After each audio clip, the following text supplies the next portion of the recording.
It's mostly about immigration today on Kababayan LA, the U visa, new protocol, President Obama's immigration reform, and the DREAM Act. Be aware, be enlightened as Kababayan LA starts right now.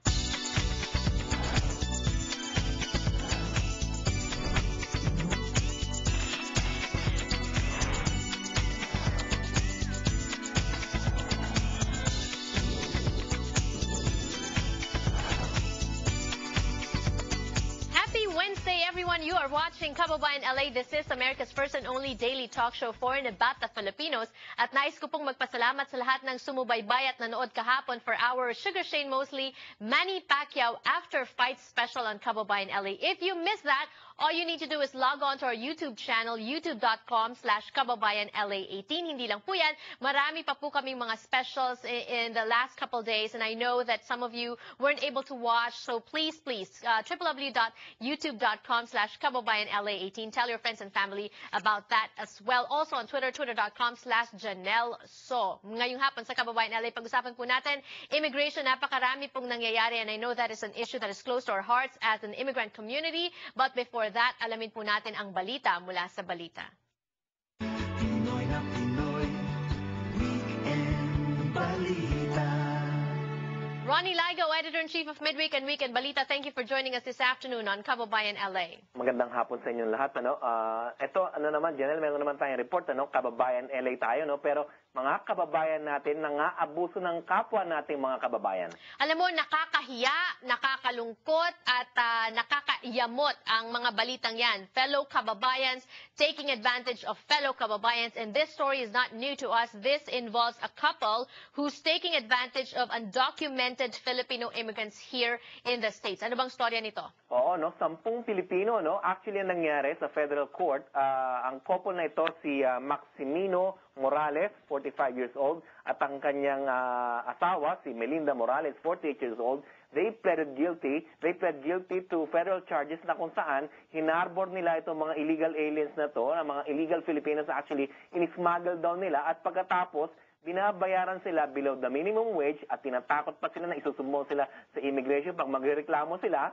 Itong mag-asawa to, hindi to mahirap, marami silang healthcare facilities at doon sila nagtatrabaho. Kaya paalala lang po sa ating mga kababayan na nanonood ngayon, hindi po kayo dapat magtiis.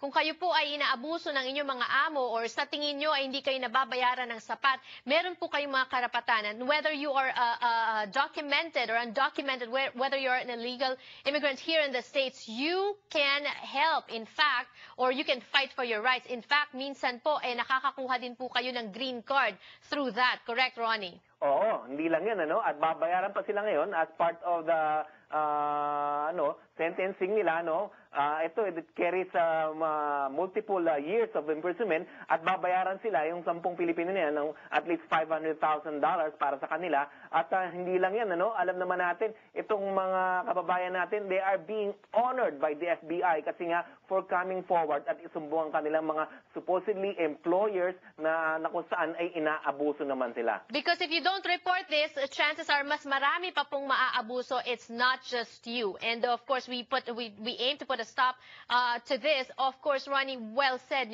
sana also this serves as a lesson para doon naman sa iba nating mga kababayan na nakakaginhawa sa buhay. Please, don't take advantage, don't exploit our fellow kababayans in that manner. Porque gusto nating makapagtrabaho dito sa Amerika at sundan ang ating American dream. That doesn't give us the right to take advantage of fellow Filipinos like this. Meanwhile, Ronnie, this has something to do also with immigration. And speaking of immigration, napakainit ngayon ng mga debate on the immigration front. President Obama yesterday slammed Republicans on immigration. Oo, kasi nga in the last 2 years of the Obama administration, nagkaroon po ng record number of deportations para ipakita niya na ang gobyerno niya ay seryoso sa pagbantay sa mga borders at paghuli sa mga illegal undocumented immigrants sa Amerika, And he wants to show that he is serious, but then again, there are still about 11 million undocumented immigrants in the United States, and he wants to address this immigration problem through an immigration reform. At sana nga ang mga Republicans ay maintindihan siya na kailangan talagang ay address tong problema na ito. And we have a lot more to discuss discuss on the immigration front. Later on in the show, we have American Dream segment for you. We have Attorney Alison Aquino that's going to be discussing yung U visa. That has something to do with our first story also. And pati yung immigration reform ni Pangulong Barack Obama. And also yung DREAM Act that will be introduced into the Senate today. But Ronnie, aside from that, from the other side naman of the globe, the Philippines, you know, it seems like walang kadala-dala ang ating mga kababayan. Of course, yung sinasabi nilang kapit sa patalim, if you have nothing, if there's nothing for you in the Philippines, then you are desperate to go out of it and find greener pastures elsewhere. Oo, no? 6 na Pilipina, no? Mga kababayan sa Pilipinas, they wanted to leave the Philippines, pero sa airport, ano, nakasuot sila ng madre, no? They pretended to be nuns going to Hong Kong, but apparently their shoes gave them away, at isa raw ay naka-rubber shoes at isa ay naka-red shoes, at nahalata ito ng immigration authority sa atin, yun pala ay papunta sa Lebanon. Ang masakit na ito, ang Lebanon ay simula noong 2007, isa na yan sa mga blacklisted countries na hindi dapat natin puntahan kasi nga ina-exploit yung mga ating mga kababayan ng mga illegal recruiters na kung saan sila magtatrabaho as domestic helpers. And it's not only that, Ronnie. The sad thing is, sa Middle East, alam naman natin, nagkakagulo dyan. At marami na nga ang pinapauwing mga OFW sa Middle East pabalik ng Pilipinas because yung for safety concerns, no? But also, again, of course, the other side of that is that if there is no job available for people like this in the Philippines, ano nga naman ang gagawin nila sa Pilipinas? Oo, yun ang ginagawang dahilan dito sa story na to, no? Kasi nga, because of poverty in our country, so marami talagang gustong tumakas. Ang yun ang word na ginagamit nila, gusto nilang tumakas sa ating bayan. No? Actually, they're trying to flee from poverty and, you know, they're doing anything that they can. Alam naman natin, itong mga alim na kababayan nating Pilipina, ay gumastos na yung mga yan.